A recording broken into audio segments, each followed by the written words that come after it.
science fiction. We make no guarantees, however, how long it will remain fiction.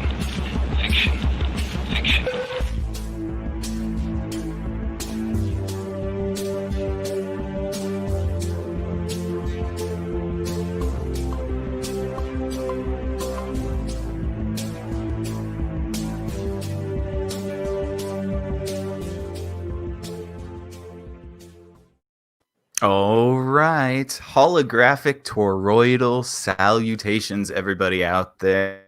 Welcome to Exofathom, the podcast that dares to explore the outer reaches of human understanding. I'm your host, Nick, and I am, as always, joined by my lovely co-host, Ayla. Hey, Ayla. Hello. How's it going? Ooh, it has been a minute. I'm glad to be here. And, as the intro was playing, I had to just think about how much kudos to give you for putting that sound together and the photos that all of our posts have. It's awesome. Oh, yeah. Thanks. Yeah, I have a fun time doing it. And this particular series has been kind of a thorn in our sides for a little bit because it's so dense and, one of those things that we may have bit off a little bit more than we can chew, but we're going to plug through it. Of course, I am talking about the part 5 in our series about the gateway experience. If you guys are unfamiliar with the topic of this particular podcast, we have 4 previous episodes that break down this document that we were going to be talking about today. I highly encourage that you check those out either at thinkering.space or our Thinkering YouTube page. That would be Thinkering Talks, I believe, and our Facebook page that is Thinkering. Please check those out. That way you can be informed. And let's see, is there anything that I need to add, Ayla, before we get started here? No, I think we're good. We lucked out. Apparently, where we left off last time was like paragraph 22, and paragraph 23 is about putting it all in perspective. So we have a delicious recap here, and it's hard to believe we've been talking about this for 4 hours. If there's been 4 other episodes, Thank you. Seriously, right? For sticking with us. If you've been listening, we don't even know who's listening, but if you are, you are yes, amazing. We definitely appreciate it. You're salt of the earth. Totally. All right. Well, let's see. Let me pull this good old document up. And just for a quick refresher for everybody, if you don't feel like listening to the 4 hours that we've done so far about this, basically, this document is a released CIA document, which was originally a U.S. Army intelligence report about a meditation program called the Gateway Experience that started around the 1960s that utilized frequencies and binaural beats in order to affect the frequencies and vibrations of the brain in order to reach higher states of consciousness and understanding with a specific approach to data collection. So they wanted to figure out whether this process could aid them in the achievement of astral projection and, even more importantly, astral spying. Because if you think this is the height of the Cold War, we have fears that the Russians are creating, basically psychic spies. And so the U.S. Army wanted to explore that area and see whether they could utilize the same sort of tactics in order to create a sort of psychic surveillance, if you will. And the report is quite good. And interestingly enough, the report throughout kind of lays out the fabric of reality and what we perceive as the universe and what we perceive as consciousness. So it's a really great read and it's really fascinating. And yeah, Ayla, are you ready to take it away? I think we're on number 23, which is the absolute in perspective. Yes, I'll start there. And just so you know, guys, we have 2 illustrations that will be popping up. So you can listen to this with video, or if not, we'll do our best to, I guess, maybe recap and the paragraphs talk about it.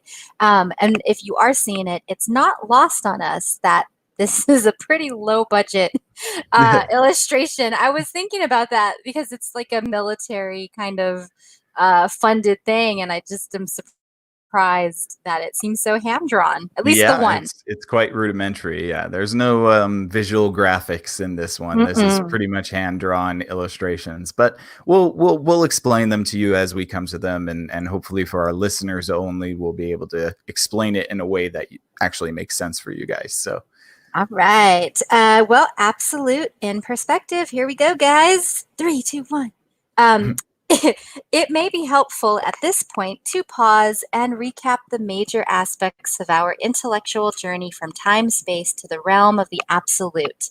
We have spoken at some length concerning the incredibly complex hologram, which is created by the intersection of energy patterns generated by the totality of all dimensions of the universe, time-space included.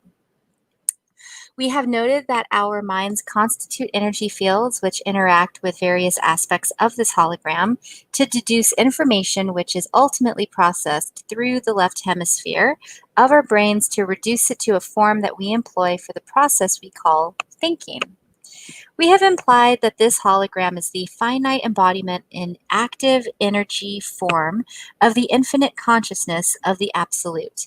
It is the title we assign to that vast pool of energy in a state of perfect rest over which the physical universe is layered, and from whence it comes. Incidentally, to describe this, Bentoff uses the analogy of a very deep sea, comparing the still depths of the sea to the dimension of the Absolute, while assigning the storm-tossed waves above to represent the physical universe with which we are familiar.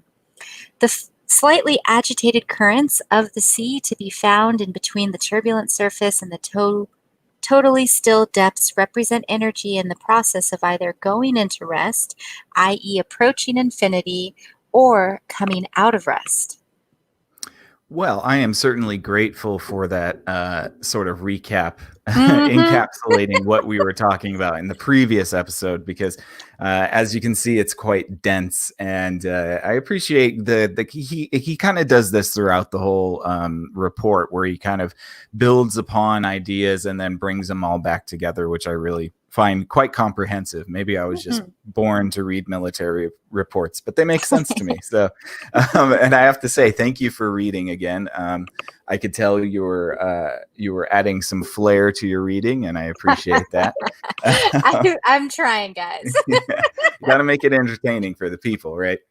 Don't hype it up too much. If I get cocky, it'll get worse as we get through Oh, this that's my episode. that's my plight right there. I'll be all thumbs throughout the rest of it. Yeah, exactly. Well, and so just lightly, because this isn't very much any new information, but kind of just a recap of the information that we've been listening to and hearing going, back to the very first episodes. I like the idea of pulling info from the absolute, and then having that be the process in which we use our brains and create thinking and thought. It kind of reminds me of like being a little just like receiver. You're just a little antenna for the frequency of the universe that kind of gets trapped in a moment of time and then goes back to the universe. Yeah, no, I mean, I think it's a really good question or thing to kind of point out, because when he talks about thinking, it does make you stop and wonder, like, where is the origin of thought? What motivates us? I mean, and it's all layered. You have kind of, and we've talked about this before. You have your experiences, you have your language, you have your experiences with the, I don't know, like quotes and common cultural topics and things like that. And then you encounter events, and then you try to talk about them, and it could be kind of fatalistic, where it's all a product of everything you knew, but it's also there's a like an element of freedom there. And even in that, you start to wonder, like, yeah, I mean, what is consciousness? What is thought? Where do ideas come from? Right. And is there an original thought? We were talking about this the other day, when it comes to like narrative and stories, and there's only like 7 or 13 basic stories that I think every it's single 7. Yeah. 7. Yeah, Mhm. every single one can be deduced down to this one core story. So then you Mhm. start wondering, well, is there originality? And yeah, so I mean, it's a rich thing to kind of just ponder. And I think that reading this is going to kind of bring up more about that and what Bentov thinks of it, for sure. Certainly, certainly, and I think it's interesting, and I'm trying to think of a very specific time in which this has happened, but I know it happens to me quite often, Mhm. where you have like a thought or a question, or somebody asks you something, and you kind of just answer them without really knowing where that information came from. Maybe it's because I Yes. spend a lot of time reading,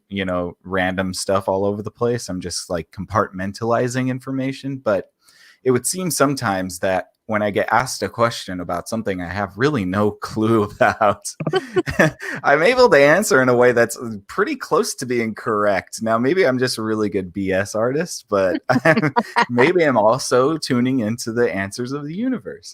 I mean, it's possible. It's possible. And, Yeah, I can attest to this because, one, you do a lot of crosswords. So that's you're true. just a compendium of interesting facts. But we were playing Scrabble one time and you spelled out the word swiftlet. Hmm. And I was thinking to myself, that's totally made up. And you just out of nowhere were like, oh no, it's a little bird. And you knew like where it was from and Hmm. exactly how you learned about it. It was David Attenborough, I think, Yeah, of course. who's the nature guy that like narrates all the documentaries. And so it just was really funny because you like rattled off the information and then there was a pause. And I was like, wait, what? And you're like, yeah, I don't know. Yeah, it's just something. I know it's Right, just real, do it. but couldn't for the life of me tell you where I got that from. Right. Well, and I do that sometimes with numbers because I Mm. work with numbers a lot in my day to day.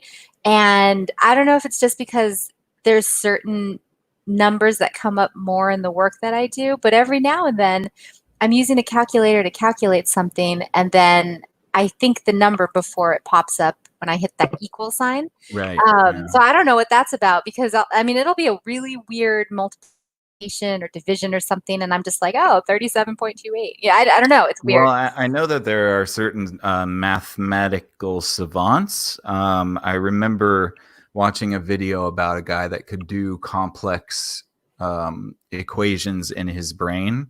And he talked about all he really does. So actually he would do this as kind of like a parlor trick, because he would go to like schools and teach kids about math and stuff like that. So he would have the kids break out their calculators and make him do complex multiplication and stuff like that. And what he said his process was that he would just listen to the numbers that the person was asking him to multiply, and he would just see flashes of the number that was the answer. And sometimes he would see Whoa. the flash as the number as a whole, or he would see the flash of the numbers individually. And then he would just rattle off the numbers that he sees in his head Wow. um, with 100% accuracy. So So he's maybe tapped he, in. what's that? I say he's tapped into the absolute for Yeah, he sure. must be. He must be. Well, and it makes me wonder that maybe people who have who are on the spectrum, maybe they have less barriers to achieving that sort of flow state. Mm. Yeah, Maybe. well, who knows? I mean, I was thinking that as you said that, because you mentioned savants, and I was like, well, I wouldn't go that far. But you're complimenting me. I mean, I did win the math award for my high school. Thank you very much. Wow. But not a savant am I. A But nerd, but not a savant. thank you.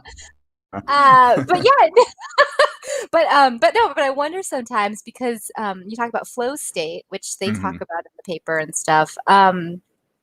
Yeah, like if you're working and you know a minute takes an hour to go by and you can't focus and this and that, and then other days like 2 hours have gone by, you've done like 6 projects, you have like 10 windows open, and you're just like flowing through your work. Mhm.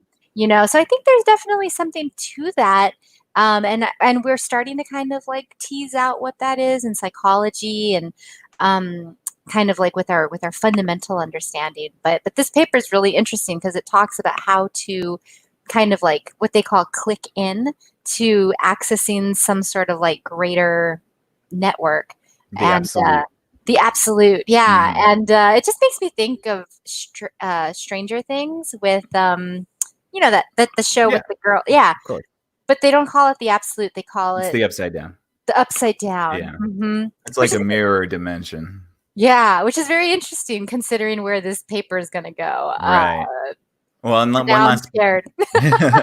one last thing before we get on to the next paragraph, I just Mhm. wanted to talk about the analogy of the sea, and I think that that's kind of a Mm. really cool. We were both talking about this before we started. That it's a really great analogy to kind of illustrate what he's talking about with the absolute and the active universe. And it's interesting because there's more and more scientists coming out that are trying to push this perspective about the universe, that what we know as the active universe is kind of inside this ocean of potential energy. And it's cool to have this kind of tie into what is basically cutting edge theoretical physics right now. This concept that the active universe is kind of inside, but also separate from what is surrounding it, which is what they're calling the absolute, which is just potential energy going in and out of rest. And what kind of, like is a little bit of an exofathom. Hey, trademark that. What a little bit of an exofathom I had was was if they liken it to the sea, and you have the deep sea being the absolute, where energy kind of just is in this weird state of either going into rest or coming out of rest. Would that indicate, I mean, we have deep sea creatures, right? So would there be, or could there be, creatures that exist within the absolute but are separate, like a deep sea creature that swims at the bottom of the ocean? So first of all, deep sea creatures are aliens because if you Definitely. look at them, they're just creepy AF. But also Bentoff sneaks in. I don't know if you caught it because I know we were kind of like rushing to read it. It's Friday afternoon. We're pretty. I mean, the pandemic. We're exhausted, but Yep. but there's a sentence in one of the upcoming paragraphs where Oh, he I know. talks. Yeah. Yeah. Oh, okay. Aha. Mhm. Aha, Yes. yeah. Yeah. And I like the exofathom usage too. It's almost as if exofathom is when you get an idea that originated from the absolute. Well, I don't It know. is. It's a compound. It's a compound word that I created. Call Urban Dictionary. That's Um, right. well, yeah, no, and I think is such a great idea as an analogy because the idea of having all of that turbulence at the top with all the stillness at the bottom, and what did he say? It was oh, I guess yeah. Well, you were talking about it in terms of like the rest and the water and things like that, because Mhm. water itself is one of those elements that's so obvious in that when it's like frozen or heated, it's doing all sorts of crazy stuff. But like you could heat up dirt and it's not really going to do much. But like Right. water, like I don't know. So I just think It's it's one of mutable. those. That's what I meant. Mhm. Yes, it's a mutable element, and a really good tool, I think, to talk about all of this crazy stuff that he's going to get into. Certainly. Okay. Well, do you have anything else to add for paragraph 23, Ayla? Not really. I think at some point I was reading it and it started to make me think about transcendental meditation Mm-hmm. because I believe, correct me if I'm wrong, but isn't that the meditation that like all the celebrities do and it's like to find a guru to do it and teach you? Well, I think they do Kundalini a lot. Well, there's Transcendental. Yeah. Kundalini, I think but Kundalini is a type of transcendental meditation. maybe. I know, yeah, like all of them start to kind of blend together, but I know that there's one where there's a very significant cost barrier. And Oh, I I didn't know I that. yeah, and I think it's transcendental, which is interesting to me because the inherent in the name to transcend uh kind of seems similar to this in the Gateway Oh, absolutely. Yeah. project. And Mm-hmm. so I just think it's interesting, like whenever there's a cost barrier to something, it's like, oh, Oh yeah, why is that so secret? So well, the gateway experience uses transcendental meditation in conjunction with frequencies in order to aid the brain patterns that would facilitate clicking out into the absolute. mm-hmm. Yeah, or transcending your reality, which was what came to mind, is just kind of like things to make you go yeah. That's right. Well, should I go on to from Big Bang to Taurus? Yeah, let's do it. Okay, now if I remember right, there's a word in here that I might butcher, and you might hear me repeat it like 6 times because I was sitting here reading it, and Nick could hear me in the other room. I said it a bunch of times. And he just yelled it out like, "This is how you say it." So apologies, it's my ego, my tender ego. Okay, so from Big Bang to Taurus. Working from the widely accepted Big Bang theory, Bentoff presents a conceptual model to depict the process of time-space evolution, the process of time-space evolution, the relative position of the universal hologram. Why does that sound weird? I think it might be just, it's an Army report from 1963, so maybe the grammar isn't. Oh, okay. Because pauses are very important these days. I have like True. little indentations on all my pauses. I'm trying to get, because these sentences, guys, are long. Like one of them, anyway, I won't digress. I'll continue. That hologram is often called a torus. So, okay, let me just start over from the beginning. So there's the Big Bang theory, and Bentoff presents a conceptual model to depict the process of time-space evolution, to the relative position of the universe hologram. The hologram is often called a torus because it is thought to have the overall shape of an immense self-contained spiral. Basing his thesis on recent studies concerning the distribution of quasars, which are quasi-stellar objects, and operating on the premise that in the universe, smaller processes tend to be mirror images of larger ones, i.e., the pattern of electrons around the nucleus of an atom mirrors the way planets orbit their suns, and so on, Bentoff postulates the following scenario. Taking his cue from the observed capability of quasars to eject enormously concentrated beams of matter from their interiors in a controlled, non-concentric version of the Big Bang, he envisages a similar process occurring in the generation of the universe. See Exhibit 4. This is that weird drawing. Noting that those galaxies located to the north of our own galaxy are moving away faster than those located to the south, and that those to the east and west are demonstrably more distant, Bentoff regards this as substantive evidence that the jet of matter which expanded into our universe has turned back on itself, eventually forming an ovid or egg shape. He sees matter in our universe entering the ovid pattern following ejection from a nucleus composed of extremely compressed energy through a white hole. At the end of its trip to the far end of the ovid, he sees it departing via a black hole. In such a model, time is observed to be a measure of the change which occurs as energy evolves into new, more complex forms as it progresses along the distance from the white hole side of the nucleus, around the shell of this cosmic egg until it enters the black hole. In other words, as energy expelled from infinity and confined within limits by the conscious of the absolute, achieves form and motion following ejection from the white hole at the top of the egg. Time begins as a measure of the cadence of this evolutionary movement as reality goes around the shell of the egg on its journey to the black hole at the far end. Whew. Yeah, I know. Let's see that image. Certainly. So this is the image that they're talking about. This is a toroid. This is a toroidal sphere.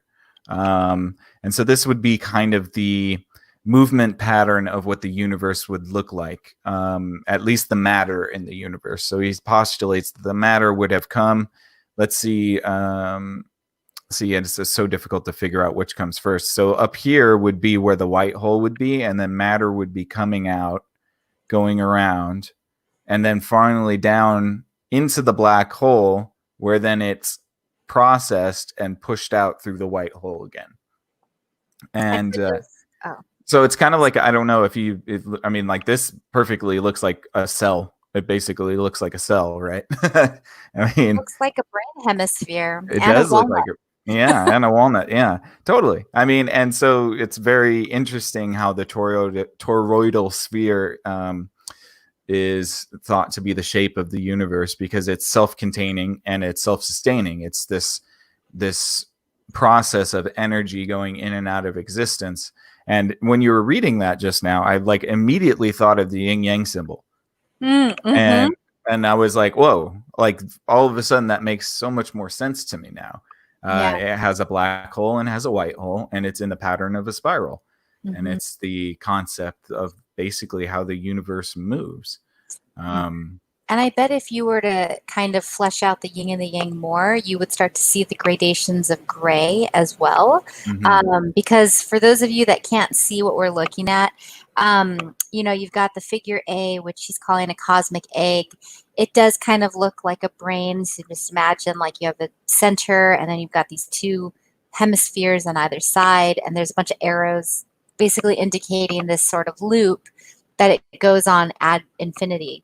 Mm-hmm. And then there's another one. To me, it looks like a rib cage with like a DNA chromosome for a spine. Totally. Yeah. Mm-hmm. And then the idea is just that it's weaving, you know, one way and the other, and kind of like the white hole, the black hole.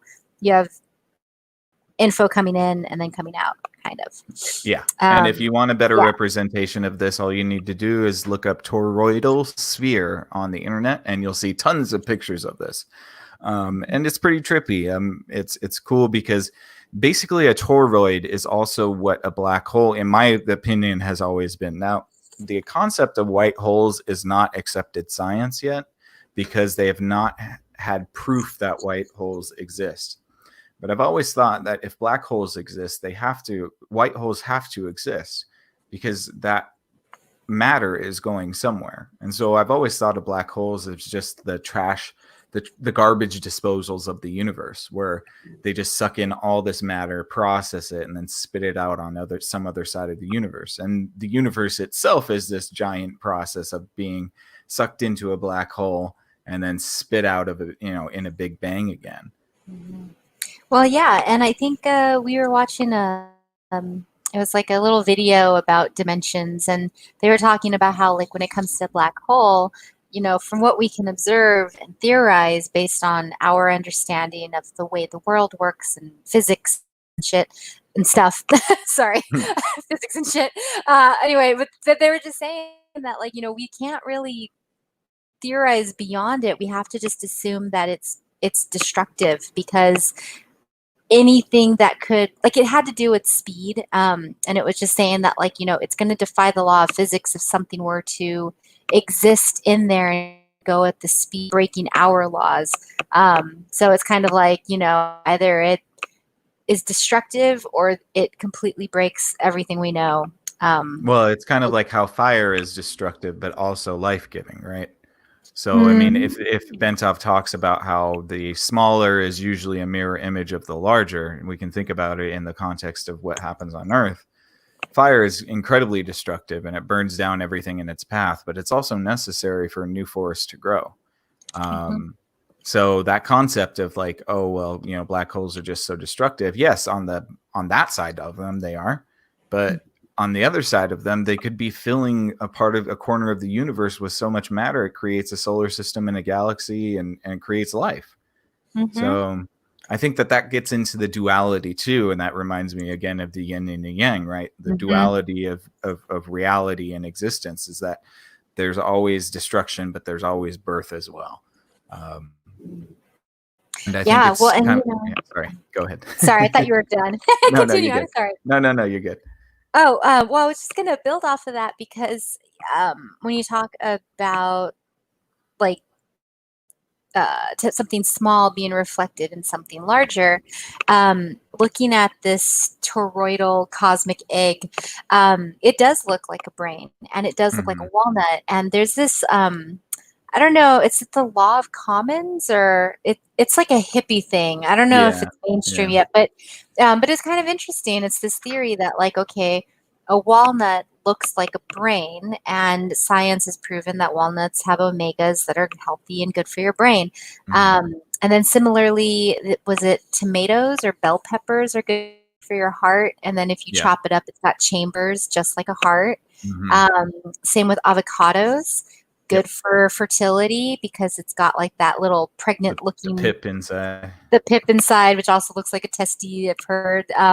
So I just think it's really interesting that, you know, this kind of observation of the world can explain a lot of really weird coincidences that we've noticed. It almost does it with so much certainty. It's absurd that it's not more common. Yeah, that's well said. I like that's well said. I mean, you know, going through all of this whole thing, I'm just like reading this and I'm like, you know, this is answering questions that I've had in my brain for a long time, and things that I've always kind of assumed as well. So it's just kind of interesting that, you know, like this, it's just like this whole theory of the fractal universe, as above, so below, this Russian nesting doll concept is so, like, it just makes so much sense.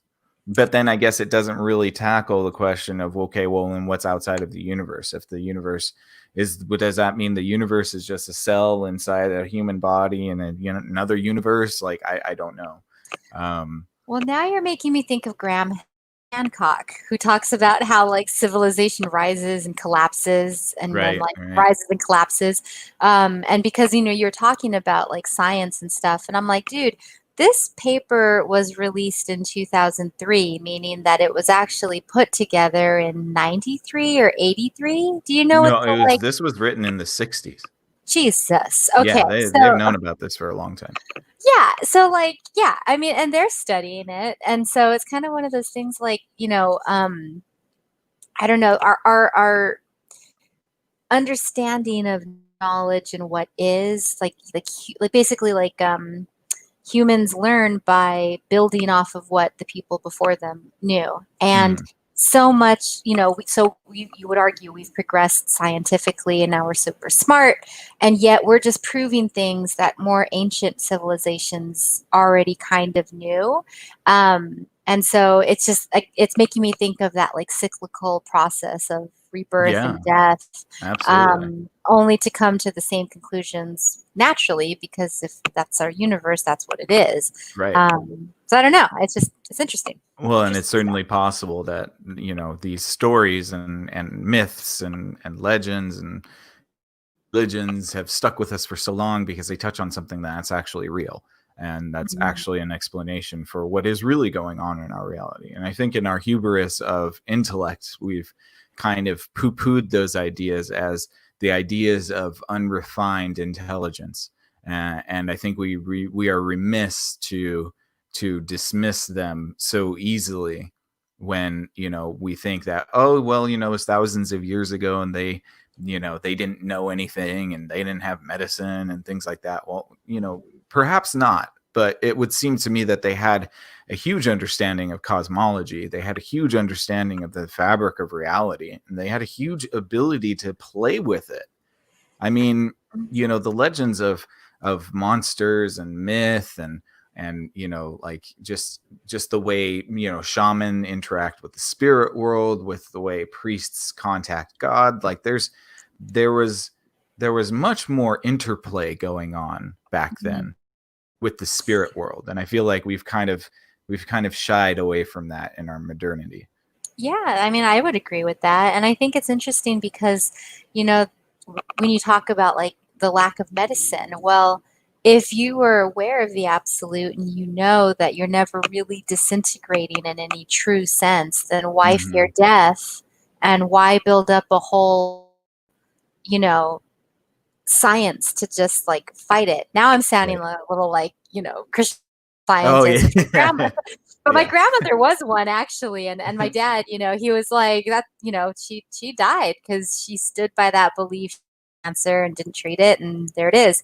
But then you Well, start wondering, like, well, yeah, I mean, we all do it anyway, so we might as well figure out a way to be okay with it, maybe. And what it seems really kind of. cooks your noodle is, did she? I love that. Yeah, Okay, because I love that when you say that because I immediately think of the The woman Matrix. from the Matrix. Yeah, and you, but you're like a tall white guy, not her. Yeah, no. I'm not the Oracle from the Matrix, unfortunately. But like, I think that we're going to get into this in a little bit, but the concept, to me, it almost seems like this is going to sound really stupid. Never mind. But the concept, if language and thought shape our realities, then somebody in a position of authority telling you that you have something is going to make you believe it. Now, I'm not saying that it didn't happen, and I'm not saying that's not the actual reality, but I wonder sometimes how much opinion of authority affects the outcome of the recipient. And that's a good question. There's a book called Pain is Strange, and it's all about perceptions of pain. And I can speak for personal experience. There's like a couple months I couldn't walk. I was in extreme pain, and it was from a bike accident. But it took doctors a really long time to figure out what was going on, and to name that I was having muscle spasms in addition to like a lot of other stuff. But when you don't know what's going on, it's unbearable. The pain, it just spirals out of control. You have no idea what it is. But then once you name it and you understand it from like a physiological perspective, it's almost like, oh, okay. And so the book was really interesting because it was talking about how like either if you don't know what the diagnosis is and so you're stressing about it more, you're going to feel your pain more intensely. Similarly, if you have like a history of PTSD, depression, or anxiety, your pain levels will be a little bit more elevated. And that's not just to say that you're over exaggerating, it's you're literally feeling it more because your entire nervous system is going haywire. Which just speaks to how sensitive our bodies are. So yeah, just to kind of back that up a little bit. Certainly. All right. Well, do you have anything else for number 24? Number 24. No, but Taurus is such a cool word. And I think you were talking a little bit about it being like a sacred geometry term at some point. Yeah. Did you want to talk about that a little bit? Well, yeah, I mean, we can probably get into that when we actually cover sacred geometry in an episode, but there are definitely there are different shapes in the sacred geometry world, and a toroidal sphere is just that. It's a self-containing machine, and so like we see in this bottom image here is that this would be, I mean, it's not very spherical, it's a little bit more ovoid like they say, but in a sphere it would be completely a circle. And so what's really interesting about that is that this is kind of the philosophy of all chi practices and meditation practice and transcendental practices. It's the concept of this self-feeding machine, the machine that expels energy but then also brings it back into itself to absorb, to expel again. And so like to me that indicates a sort of like elegance pardon me, an elegant design to the universe, this idea that it's not just chaos and entropy at the ends of the universe. No, it's actually turning in on itself and coming back into itself in order to complete another cycle. And then that question is like, well, then how many cycles has the universe gone through? Is this the first cycle the universe has gone through, or is it the second cycle? Like, clicking out. I know. Clicking out. But I mean, like if that's the case, then that would stand to reason maybe the universe has gone through many cycles before. And I think we talked about this on the last episode where I said, maybe the AI simulation is just, a big bang that starts up to create life, to create humanity, to get sophisticated enough to create AI so that it can create its own universe and then create a big bang. It's sort of that same circular process. Now I'm not laughing, but but hearing you, because I'm right with you. I think we were talking a lot about this in our podcast with our friend Mike. But I'm just cracking up also because we're in a pandemic. We have been really good and staying home and not interacting with anybody. So it's just interesting to have like all this stuff that comes out.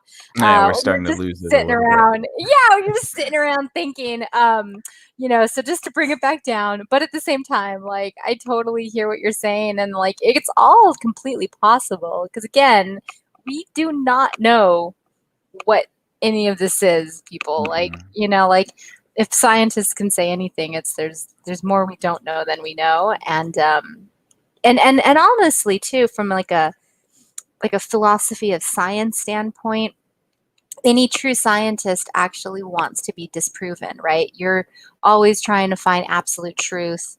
And so even if you have a theory and even if everything points to it being true, you still encourage someone to say, what about this? So that you can go and figure out that that's not it.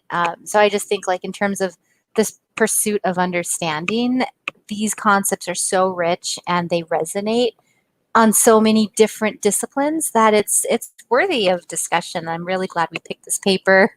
My dog's looking at me. I don't know if she needs to pee, but we'll find out. She'll be okay. But yeah, no, I think that's good. Did you want to add anything or should I go on to a place and time? Yeah, let's get into it. All right. Our place in time. The observed distribution of galaxies suggests that our particular universe is located near the top of the egg at the point where matter begins to fall back on itself, thus explaining the reason why the galaxies to the north are seen to be moving away more rapidly as they are caught up in the downturn of the stream of matter towards the far end of the cosmic egg. See Exhibit 5, next page. Layered over this. Okay, Nick, do you mind reading from layered over? Because she does need to. I think she needs to be put out. Okay, no problem. Give me 2 minutes. I will be back. Yeah, that's okay. I'll finish this. Okay, thank you. Yes, layered over this cosmic egg is the absolute, which sustains the radiating nucleus form which the original jet of matter issued forth. As the stream of matter moves around the ovoid towards its destination at the black hole, where it will be reabsorbed into the radiating nucleus and then the absolute. It generates the interference patterns within the cosmic egg, which constitutes the universal hologram or torus. Since the torus is being simultaneously generated by matter in all various phases of time, it reflects the development of the universe in the past, present, and future. Parentheses, as it would be seen from our particular perspective in one phase of time, close parentheses. By reflecting on this model, it becomes possible to see how human consciousness brought to a sufficiently altered parentheses focused state could obtain information concerning the past, present, and future, since they all exist in the holographic or in the universal hologram simultaneously. In the case of the future, because all of the consequences of the past and present can be seen coming together in the hologram, such that the future can be predicted or seen with total accuracy. Moreover, it is possible to see the implosion of energy patterns would cross and recross to create an incredibly complex four-dimensional hologram or torus.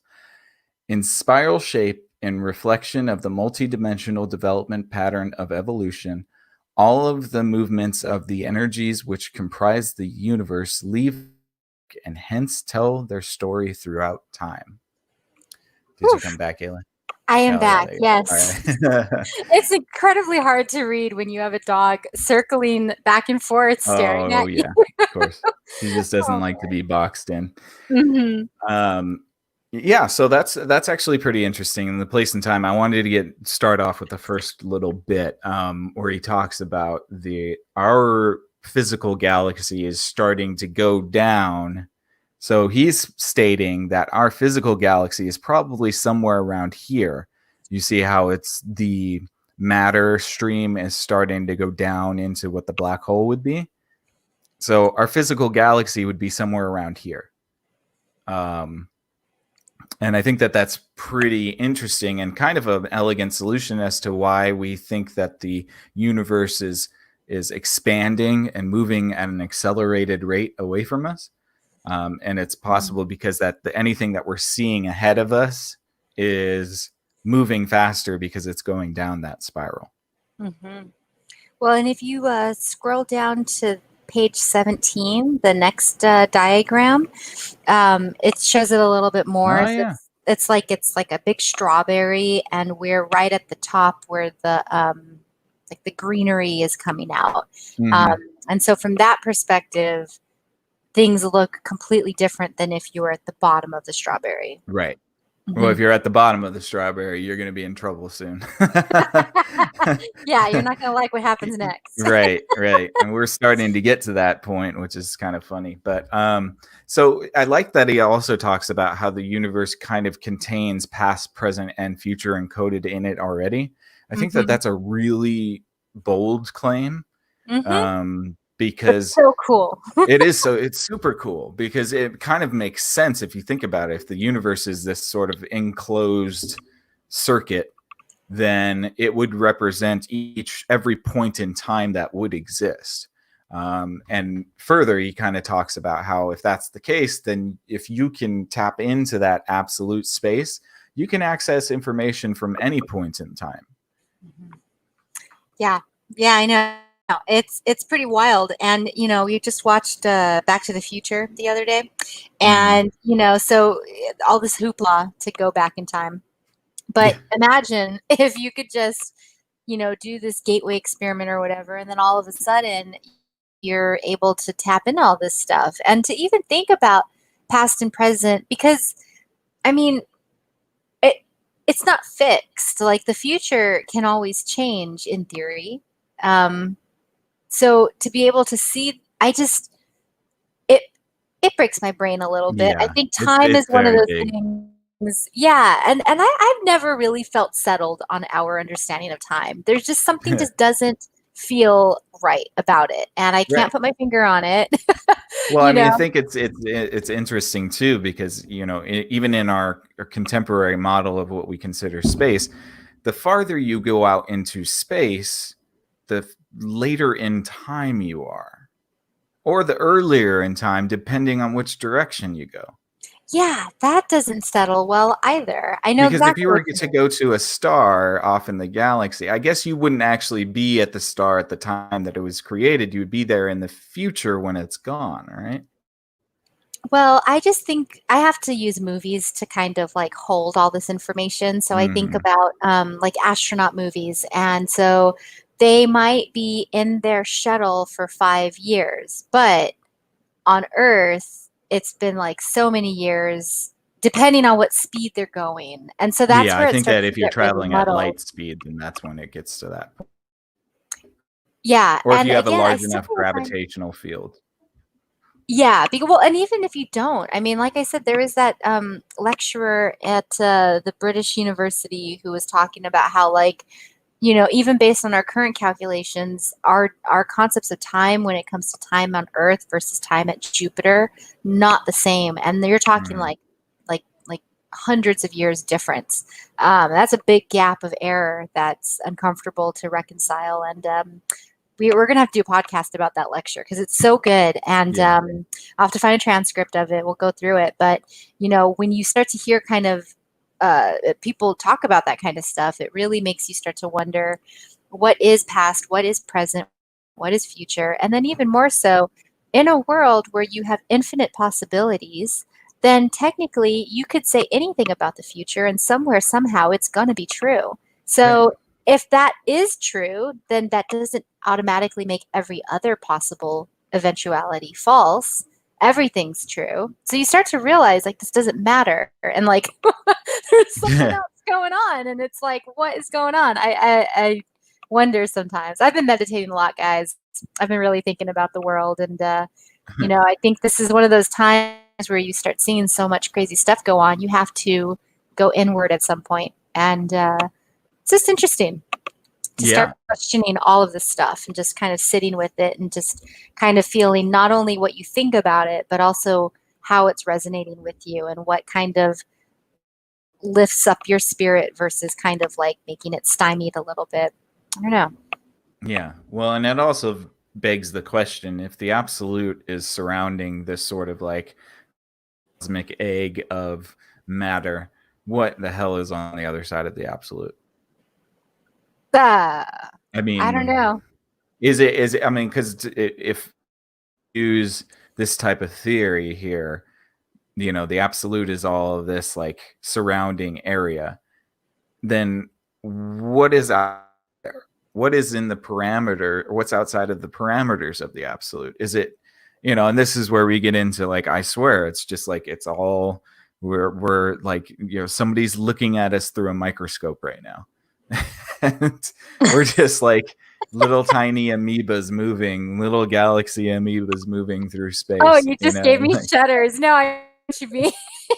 No. Well, and if you saw like Men in Black at the end credits, exactly.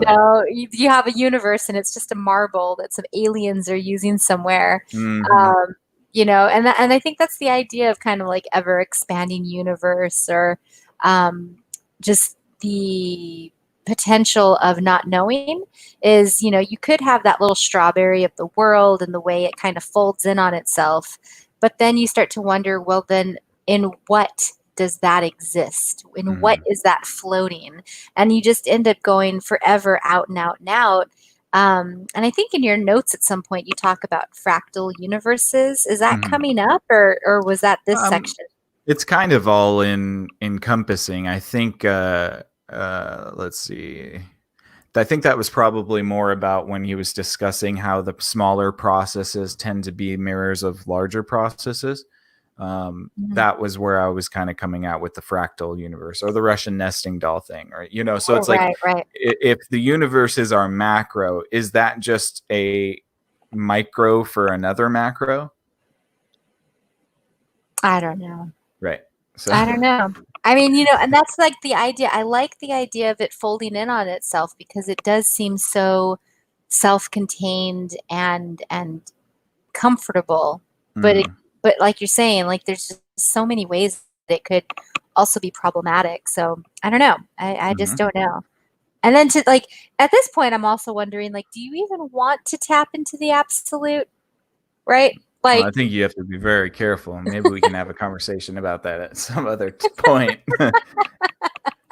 Perhaps. Maybe when we get into our magic conversation, we can talk about that. Oh, guys, there's a new show. It's called Death by Magic. It's so good. So good. Oh, yeah. Yeah. You seem less enthusiastic. Did you fall off on it, or? No, I mean, it's fine, but it's just like stage magic stuff. So I'm, But it's so good. No, okay. So it is. I'm not knocking. Whenever he shares history of like magicians who have died doing specific tricks, and then he does a magic trick that like honors it. But he's like in all different places, and it's very fun. And yeah, I think, back to my favorite quote, that Jurassic Park quote, man, you can be so preoccupied with whether or not you can, but you never stop to think if you should. And yeah, the absolute, it's reminded me of something a medicine man told me a really long time ago, that I'll save that for later. Ask me what the medicine man guy said, because that's like a whole other episode, I feel. It's a whole other episode. But should we continue on to consciousness and perspective, or quality of consciousness, I think is where we're next going? Yep, that's it. 26. All right. Quality of consciousness. We noted earlier that the out-of-body state involves projection of a major portion of the energy pattern that represents human consciousness so that it may move either freely throughout the terrestrial sphere for purposes of information acquisition or into other dimensions outside of time-space, perhaps to interact with other forms of consciousness within the universe. Consciousness is the organizing and sustaining principle that provides the impetus and guidance to bring and keep energy in motion within a given set of parameters so that a specific reality will set in. When consciousness reaches a state of sophistication in which it can perceive itself, its own hologram, it reaches the point of self-cognition. Human beings have this form of elevated consciousness, as does the Absolute. But in case of the latter, it is a function of energy and its associated quality of consciousness and infinity, omniscience and omnipotence in perpetual unity, perceptual unity. God, say that 5 times fast. When energy returns to a state of total rest within the Absolute, it returns to the continuum of consciousness in the pool of limitlessness, timeless perception that resides there. Thus, the more complex an energy system in the quote material end quote state, the more consciousness it possesses to maintain its reality. Our consciousness, therefore, is that differentiated aspect of the universal consciousness which resides within the Absolute. It accounts for the organization of the energy patterns which constitute our physical body, but is distinctly separate from and superior to it. Since consciousness exits quite apart from and outside of reality, beyond the bounds of time-space, it, like the Absolute, has neither beginning nor end. Reality has both a beginning and an end because it is bounded within time-space, but the fundamental quantum of energy and its associated consciousness is eternal. When reality ends, its constituent energy simply returns to be in the Absolute. Comforting, huh? Yeah. Well, I mean, so this particular paragraph just like to me just screams like ancient religion, Yes. Yes. and the afterlife and how, we never really die. And so I wanted to bring up a couple things. He says that perhaps to interact with other forms of consciousness throughout the universe. Now, this is, Uncomfortable. well, very uncomfortable. And I mean, if we look back at our mythologies, we know that there are monsters, there are aliens, there are demons, there are angels. And how possible is it that these entities were actually real in some way, that the observer was able to get on their wavelength, say? Like we like to poo-poo about the concept of, alien visitation to ancient worlds, or, demonic influence or angelic influence, or the gods or whatever. But, are these really just radio frequencies that you can just tap into? Like, is it just a channel that you can, just tune your little brain to receive? Your little brain. No, I hear you. I mean, well, and so I guess now I can kind of introduce what I was alluding to earlier. So when I was a kid, I did see a lot of ghosts. Like not a lot of ghosts, but I just always felt like there was something around me all the time. I mean, I was just like fearful all the time. And my mom finally dragged me back to the Navajo reservation, and we found a Hatatli, and we met him up. That's our word for medicine man. And we had an all-night ceremony. And one of the things that he did was he had a fire. And the idea with that is basically, you pray upon it, you burn sage and cedar, you sing songs, and then you take the charcoal ashes and you cover your face in it. And essentially what that's doing is that's hiding you from all these entities. And so what he was saying was just that I was really open to all these different things. And there's a lot of reasons why that is. I won't get into that. But essentially with that ceremony, he was closing that door. And, doing theater as like a teenager, one of things you always hear when you're on stage is that if the audience can see, you can see the audience, they can see you. So a lot of people like to hang in the wings and they like to peek out and kind of look out and see how many people are in the audience or whatever. But you don't do that because if you can see them, they can see you. And so that's what I was talking about earlier. You know, do you even want to access the absolute? Because in some ways, to what extent does that open you up to all that other consciousness or what we've Yeah, called influence. other things, influence? Yeah. Yeah, So it's just well, interesting, you know. yeah, I would definitely agree with that. There's and you know, the idea of ritual itself, you know, you're there with the medicine man basically singing. What are you doing? You're entraining your brain, right? Hmm. You're getting your hemisync on. The Yeah. songs Well, the songs produce that same sort of hemisync method in which you can click out.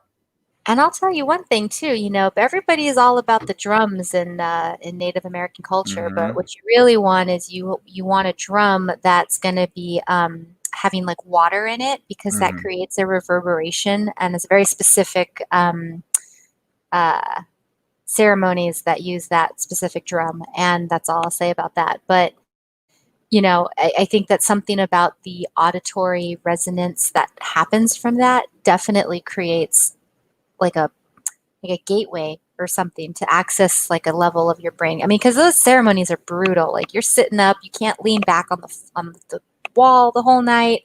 There's a lot of different things that go on into it, and I think that physical discomfort is something that's really interesting. You see that being a feature point of a lot of meditation practices, in addition to some sort of sound harmonic kind of like reverberation that might be going on. And usually fasting.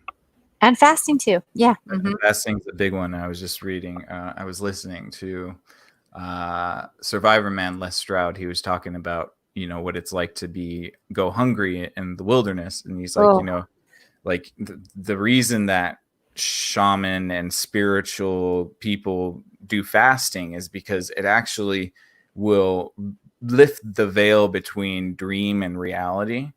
So mhm. he said that, like, when you go to bed with an empty stomach, your dreams become more and more vivid. And the more hungry you get, the more your dreams bleed into reality. So you'll start daydreaming. And Oh, then you wow. start kind of slipping in and out of recognizing the actual physical reality you're surrounded in. Mm. And that's one of the reasons that, you know, mystics and people who practice in ceremony and stuff there, or even religious practices of fasting, you know, the concept that fasting brings you closer to God. Well, there probably is some truth to that. The veil between reality and the dream world, which is a fifth dimensional existence, starts to slip, and you start to see things. You have hallucinations. You have vision quests, things like that. And so it's really interesting how, you know, like the tandem of putting yourself through, you know, grueling circumstances mixed with the rhythm, mixed with the songs, usually flutes or singing, or, you know, I think that those are all sort of like a recipe in order to access these states of consciousness. Hmm. Yeah, and I think it's really interesting that those practices are happening in like a religious context usually, Hmm. because in this paragraph he talks about how all of this is a function of a quality of consciousness and infinity, where you have omniscience and omnipotence in perpetual unity or Hmm. perceptual unity, and God is omnipotent, Yep. omniscience. Like so, Hmm. you know, like it starts to kind of border on that like understanding that we have of some greater like entity or power or awareness or conscience. Right, and I think Consciousness. it also says in this paragraph, which is so just, you know, like he just glosses over it, and he says Of the course it does. absolute is self conscious as well. It has self cognition. So Mm-hmm. the absolute that surrounds this universe also is aware of itself. Mm-hmm. So like that, I mean, like what we're talking about God here, you And but know, then he like, qualifies it. He's like, but in the case of the latter, it is a yeah, function of energy and its associated quality of consciousness in infinity. right, yeah. Conscious, yeah, all right, but it's consciousness in infinity. And I think he also talks about how consciousness is needed in order to contain energy. And I never thought of it that way. I think that's really interesting. So it's almost like the only reason that human life actually exists, or any life actually exists, is because there's like a little consciousness matrix that comes down and, you know, like organizes the matter into a little shape that it can walk around in. And That's funny. you know, Yeah, like that's a funny way to describe it. No, I hear what you mean though. Yeah, like, and again, I think that just gets at like what we have been primed to think about ourselves since infancy. You know, like our entire way of educating ourselves. You know, it gets back to that movie Arrival, where you have just something as simple as language that even acknowledges a past and a present and a future. What if your language like didn't acknowledge time in any sort of way? How would you even think of your world in that way? What if you lived in a world where you never had words to describe color? Well, how would you even think about color and art or whatever? You know, like, so it's just interesting to kind of play with that and to think about the ways that we've kind of like been self-limiting in our language when we talk about things that we consider like fringe science versus science. And then well, I like, would okay, also say that we're self-limiting only because that we limit ourselves to our senses. We don't perceive past those. well, what I was gonna say was if you watch the Da Vinci Code 1 and 2, you get into that historical like butting of heads between science and religion. And then you can even go back further to the Greeks, and you've got Aristotle and Socrates, like, you know, trying to kind of, one is separating itself from all of that woo-woo stuff, and the other one's embracing it. And to think like in civilization, like what would have happened if we never separated the two? I mean, I don't even know if that's possible, because again, science is based in what's observable. But I don't know. It's just all very fascinating, and I can't wait to read more and just bring more topics to this discussion and share more like books and theories and things like that that kind of get at this same kind of concept. Because I don't know. I mean, I feel like it's something everyone thinks about from time to time. No. Well, I mean, maybe, who knows? But I wanted to say, let's see. One last thing before we move on. Oh, he mentioned that higher states of consciousness are able to contain higher forms of energy. I think that's kind of a interesting concept, and how it kind of parallels the concept of Buddhism or any other really major religion. I would think that you know, it's the concept that you have to kind of transcend this physical world to raise your mind to the heavens, and be able to, and doing so, you're able to perceive higher forms of energy and maybe even interact with higher forms of energy. Yeah, and I think that that's kind of an interesting perspective.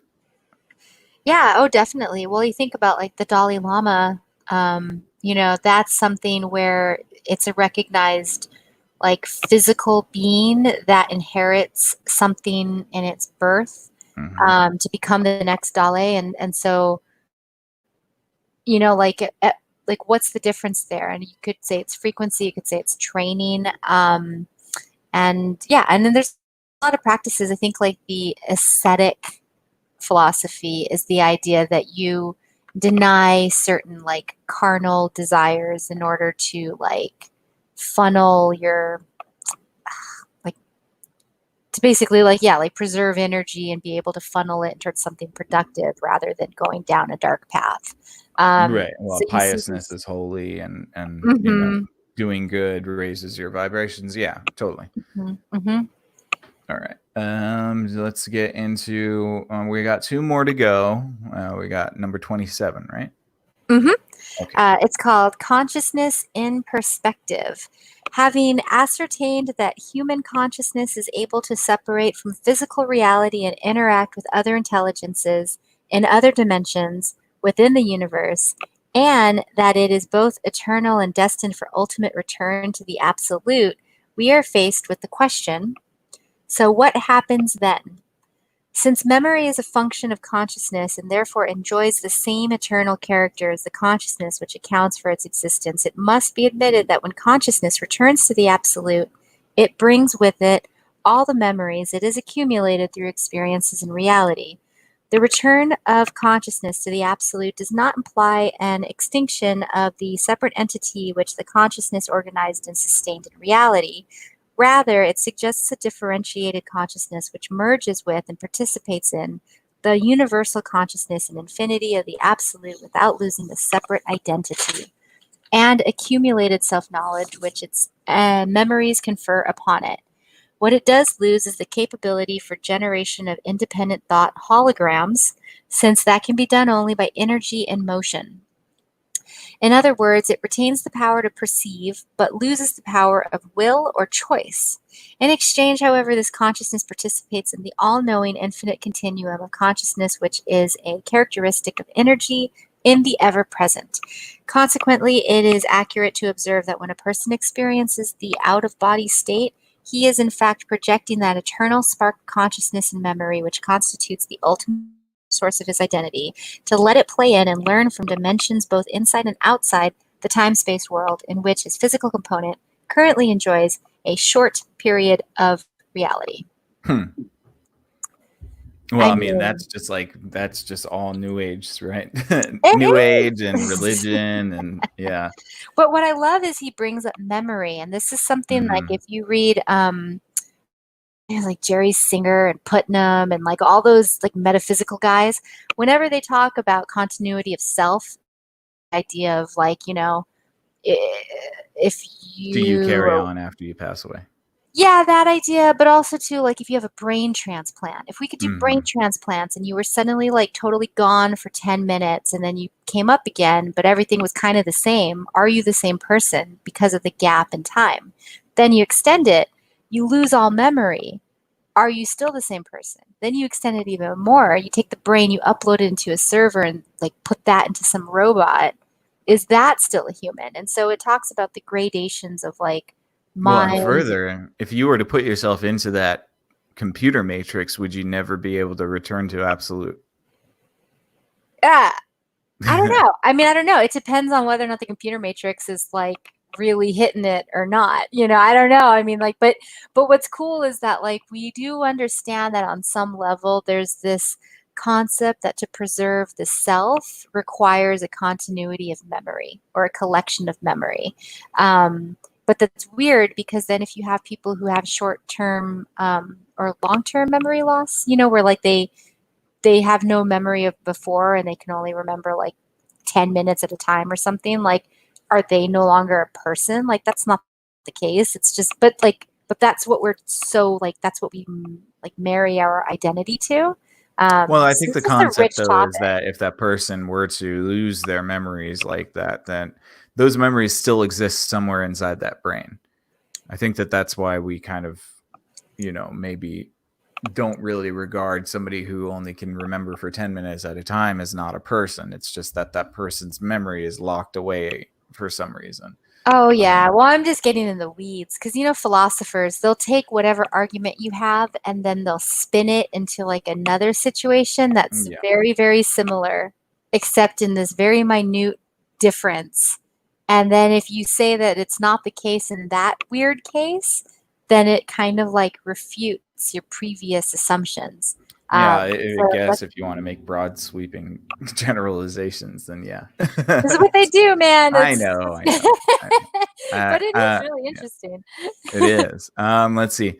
So I wanted to bring up a couple things here. Obviously, consciousness brings its memories to the absolute. So, I mean, what are we talking about here? Are we talking heaven? I mean, is that kind of what this is? I mean, I don't really know what else to call it, right? The individual consciousness keeps itself and it's becomes whole with the absolute, but it loses the ability to form independent thought holograms. So it gets absorbed into consciousness matrix. It keeps the ability to perceive, but loses free will. Well, God's gift to man was free will. So we were given free will to exercise upon this earth, but it seems as though when you get to heaven, you lose it. In that idea, yeah. I mean, like, and I think that it's interesting the way that they use different words, like independent thought holograms. They have the term Mhm. energy in motion, which like gets back to one of our previous discussions, and I've kind of like gotten fuzzy about it, and I want to go back and reread it. But but even the idea of losing the power of will or choice, like you were saying, the idea of being able to there's a term. It's like activating your will. Mm. It's one thing to be able to have freedom of thought, and it's yet another to be able to actuate that intention in a physical space. And I think that that's a really important distinction. And we mentioned this in the last episode about the Akashic records and how there's a lot of people that say that there's some weird storage of all human memory, so you don't need to be afraid about dying or whatever. But like, there's still something unsettling about it too, Well, of right? course, it's death. That's why it's unsettling. Yeah, Yeah. yeah, But I mean, if this were the case, this isn't so bad, you know? yeah. The way you say this isn't so bad. No, but No. it isn't. I mean, yeah, you just get reabsorbed into the eternal spark of consciousness. That sounds Yeah. peachy. And you can think about all the shenanigans you got up to on the third density. So, the way you said that, though, it already sounds like you've elevated, and you're like, man, that third density, that was some shit. Oh Resonated. yeah. I might go back, but I'm gonna wait for a little bit. Well, yeah, and Just and don't send me back to 2020, please. well, and I like that. What's interesting about this one is that it's like there's this pool of like wherever you go when you're not here. Um, Mhm. but there's nothing beyond that. And I think that's a No. really interesting thing to think about, because I always thought, and this is probably just a misunderstanding of some like hippie idea, but they always say like, you're here to learn, your soul is trying to learn its purpose or do something good or whatever. But like, Mhm. if that's the case, I always thought like it just meant that it was like preparing you for like the next realm. And I always thought like, yeah, maybe the next realm does have unicorns and fairies or whatever, or the next realm is like, I don't know, has aliens in it now or something. But that's why you would be preparing. But the idea of like doing all this work in this world only to go back to some pool of limitless energy is a little bit disappointing. Like, Well, I don't why do think we it's need? work. Who's saying work? Who says work? It's just who says work? Girls who try to make inspirational quotes on Instagram. That's who says work. Your body, you're Not just here to girls. experience. You're here to experience. I mean, think about it. If you just spent half an eon in a pool of absolute where you could still kind of think, but you can't actuate anything in existence. Like you don't have any control over anything that happens. When you get a shot to go down into the third density, you probably take it, right? Because it's the only way you can actually actuate anything. It's Right. the But only then way by that you can that actually do logic, something. why would anybody not be completely hedonistic and just given to all their desires? Like, what's the Well, I point mean, if you saw then? the movie Michael, he was I was that way, thinking the same movie. right? Oh my God. Why are you John Travolta. get out of my That's a great head? movie. Yes, it is. I was thinking the exact same movie. Yeah, totally. Sorry. I'm like Yeah, screaming in the mic. just chain smoked and ate really bad food. But I'm a little bit in awe that we both came up with this very obscure movie from the 90s. There's so Oh many yeah, other things that we could have brought up. So I don't know, man. We might be hemi syncing right now. maybe. Maybe. No, but I mean, I think that because the issue is that hedonism is a lower vibrational practice. And I think you realize that you only get self-fulfillment out of higher vibrational practices. I mean, at least some point. That's the kind of concept of like, if we are learning and there is some sort of reincarnation, how many lives are you going to spend being a hedonist before Mhm. you decide to actually try to do something better with your life? Yeah, You know? I guess, but I guess that what we're really talking about, guys, is the meaning of life. That's an easy concept. Well, of course. Um, I mean, we're but just that's what we're. speculating. So. But yeah, but it's an interesting discussion when if this is true and you reevaluate the meaning of life from that understanding, it kind of makes you question a lot of different other things, because if this is only a temporary thing on our way to the white hole or whatever, what incentive is there to improve upon the third dimension world or whatever. Like, I don't know. And I understand I think that that's kind of like defeatist. I mean, I don't mean you it could to either be. think of it as like, oh, there's really no point into all this, or the literal point to all of this is that there is a point to it and that you can do anything you want, Like, I Well, I think guess you're right, right? I Like think the if we point were is all that you have the opportunity to actually enact your will instead of being part of this omniscient sort of consciousness. You have the ability to localize your will and actually do stuff. I guess I have to think about this some more. Now I'm spinning out in like a little bit of like a question flurry in my Yeah. head. But I do Existential think crisis. no, it's not a crisis. I'm fine. But but I do think it's kind of interesting to think like if we were to, as a society, say, okay, this is what happens when you die. This is why we're all here. You can tap into the absolute when you want, but technically you're just here to like be able to have your free will. Mm-hmm. That is like a very interesting like premise for a screenplay, for instance, while Oh, you they just had a think TV show about about, it. oh, did they? Yeah, they had a TV show where they found out that there was an actual afterlife, and then there was a pandemic of people killing themselves. What? Yeah. What Oh, yeah. TV show is this? I forget. You're gonna have to look it up. It might have been a movie. It could have been a movie, and like What, one The of those Happening? not like a Netflix movie, like a made for Netflix movie. Is it The 100? No, but it's similar to that, where it's like they found out like through science that there was an actual afterlife, and then all of a sudden, just people just started offing themselves. Well, and exactly, because but the idea is that like, so this I doesn't think that's give you cynical, the though. why, huh? I think that's really cynical. I think that's Hollywood cynicism. Just like if there's an afterlife, yeah, okay, who's in a rush to get there? Right, right. Well, Like yeah. Oh, yeah. But I mean, again, I think it just gets to the idea of like, if there was this perfect afterlife, then why are we here? What are we supposed to do here? free will. You- You know what I Right. mean? I'm not Like going to go run down the street naked and dance under the moonlight just you because don't I have can. to, I but mean, I that's your could. choice. That's your free will right there. You're exercising it. All right, guys. So later tonight, You're do what you exercising your free will. will by not doing that, though. Yeah, So or listening to this podcast. You're hey, there listening. you go. All right, we got one Um, more paragraph. Why don't you take it away, Ayla? Okay, will do. It's called the Gateway Method. We finally made it. Yes, and we're almost done. We have one more episode of this, I think. So Oh, okay.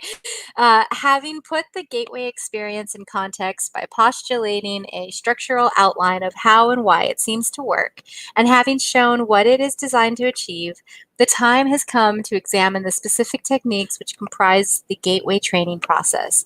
These techniques are designed to enable the user of the gateway tapes to manipulate the high energy states, which can be achieved if the user continues to work with the tapes over a period of time.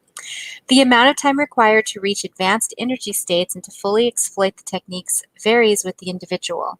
The sensitivity of his nervous system, his general state of mind, and the extent to which he may have previously developed facility in related techniques such as transcendental meditation are all pertinent factors affecting the speed at which he may expect to progress.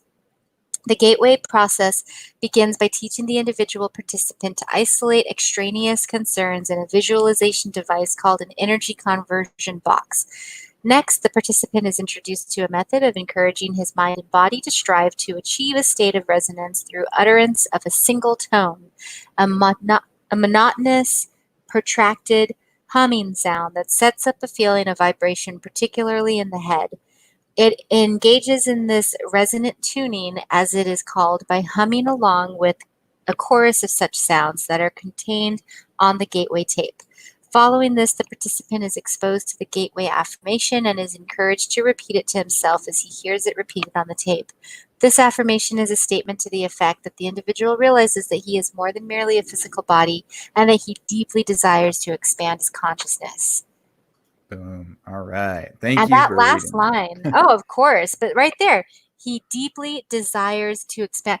It's just that like actualization of will. Right. actualization of will, which is And interesting. intensity of feeling, I think too, which like the only way you can feel intensely if you put your body through strain. So like you were talking about in the ceremonies where it's very rigid and you kind of exhaust your body.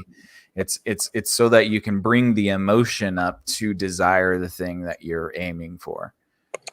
Yeah, and you have to kind of like tune it out. You have to get rid of it and be like, yeah, pain and discomfort, like Right. it's there, but just let it go and just keep existing and see what happens. It's the concept of sacrifice, right? A little bit, yeah. You have to give something up to get something back, right? Well, look And at I the think Sundance rituals where they like take an eagle claw, right. jam it in your chest, and hoist you up and spin you around. I mean, it Mm-hmm. sounds awful. And you know what's terrible? When you're a native child, you need to be really specific about what tribes do what. Because I remember that I had this like imminent doom of like when I become a woman, there's some ritual I have to go through, and it wasn't named to me in the English word. I just had the Navajo word. And so when I learned about the Sundance, I thought that I was going to have to do a Sundance for Oh, like a geez. full like month. Yeah. It's terrified. Just terrified. But I am half white. Maybe if I was like all awesome and like native, I wouldn't be scared. But I don't know.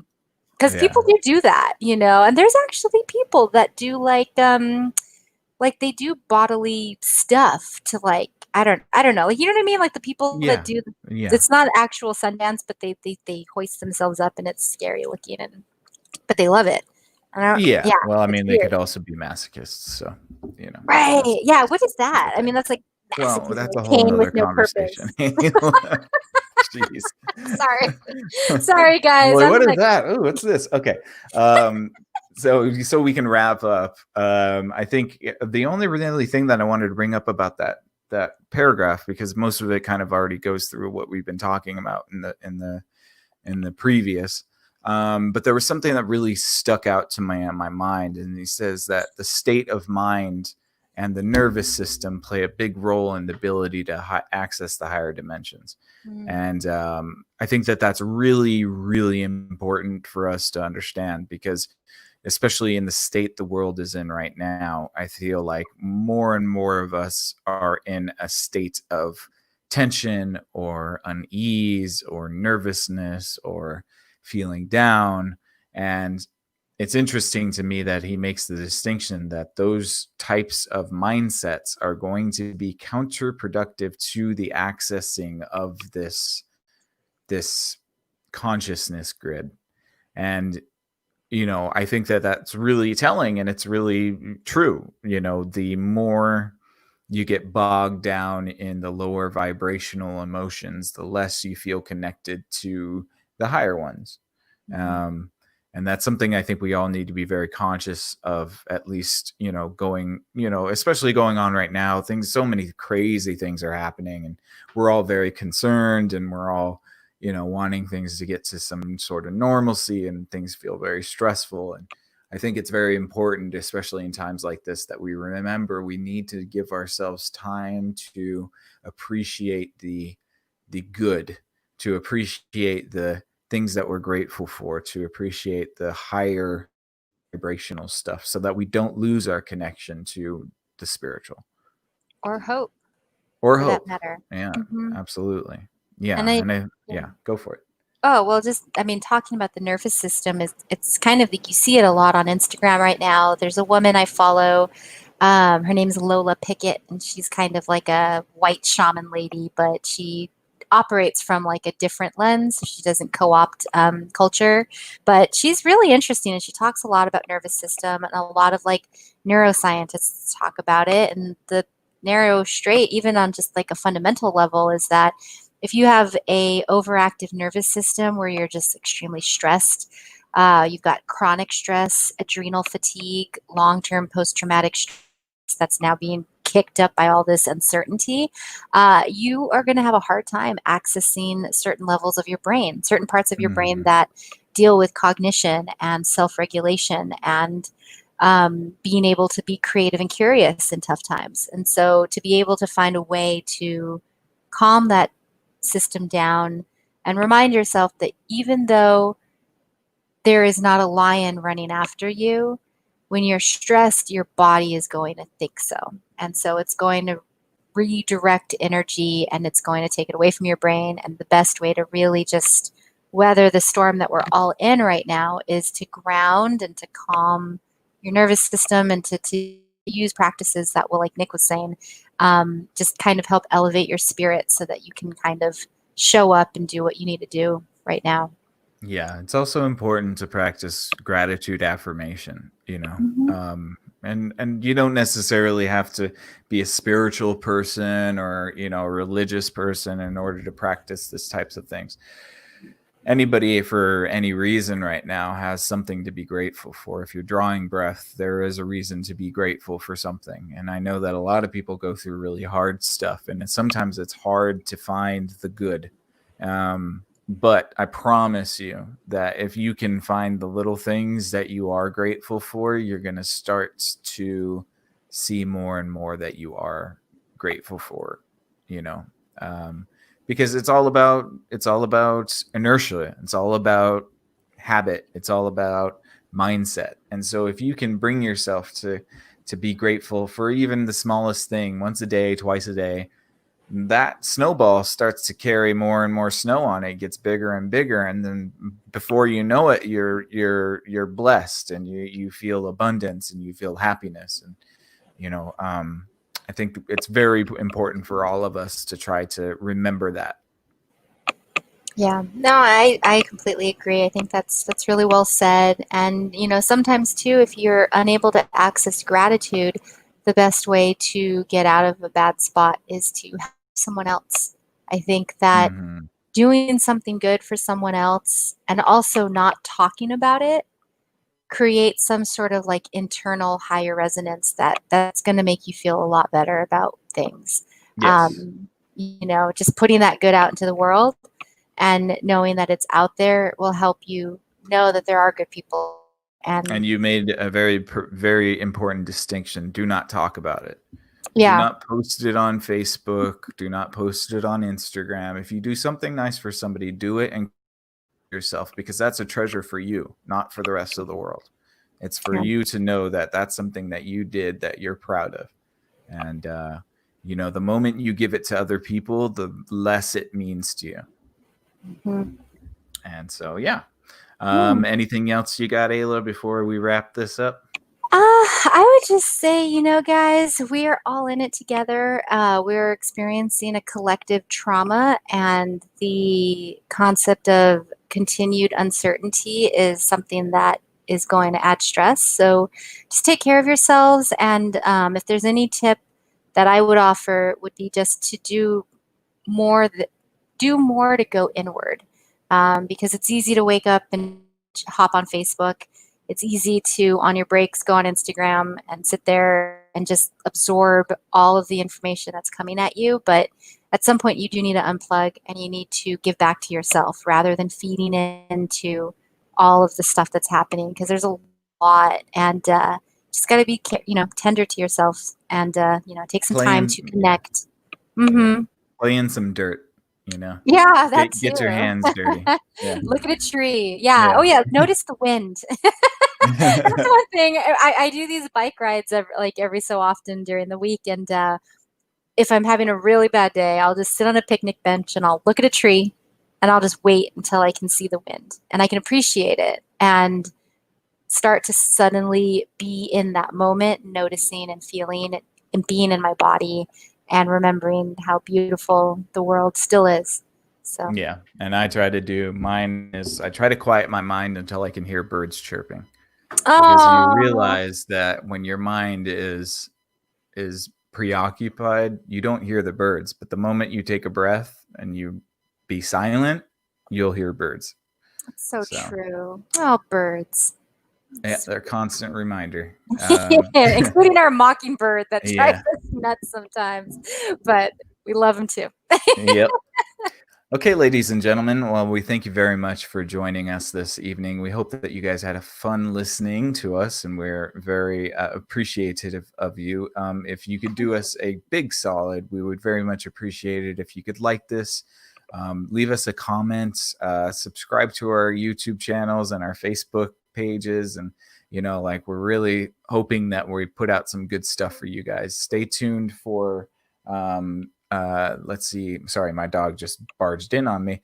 Stay tuned for Thinkering, hopefully coming this weekend, I believe. And we also have Keelan's podcast, If Numbers Can Talk. I know he's coming out with some episodes. So we got lots of content for you. And we also got another episode of Exofathom on Monday with our buddy Mike. The subject will be to be determined, but we'll let you guys know as soon as possible. So thank you again so much, you guys, for listening. And we hope you have a lovely night out there. And we will catch you on the next one. Stay out there, all you cognonauts. Bye, guys.